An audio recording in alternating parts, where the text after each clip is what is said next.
Jeg hedder Mitzi, og jeg er skolepædagog på Tim Skole.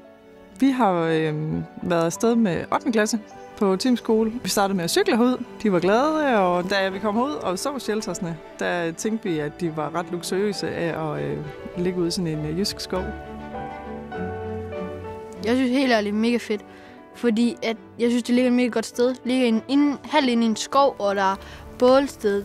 Det var mega hyggeligt, synes jeg.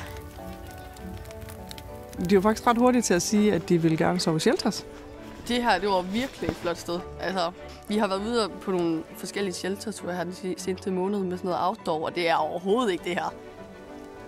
Jamen, da vi kom herud og havde været her lidt tid, og nogen havde været ude og gå en tur, og så lavede vi mad over bål. Da det blev sådan mørkt og lidt koldt, der var der nogen, der satte gang i bålshelter.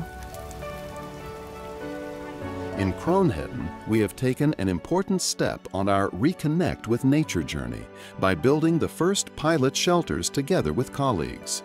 These shelters encourage us to pause, to be present, and to experience the well-being that nature offers when we allow ourselves to slow down.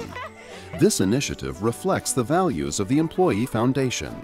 We believe that reconnecting with nature strengthens our mental and physical health as well as our sense of community. Jeg tror, at ungerne synes, det har været mega fedt at være herude. Det er det, vi sådan kan fornemme på dem.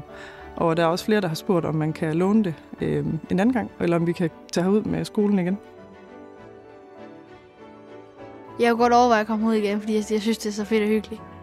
By creating these spaces, we hope to inspire many more people to experience the restorative power of nature and to see new Employee Foundation shelters built across Europe in the years to come.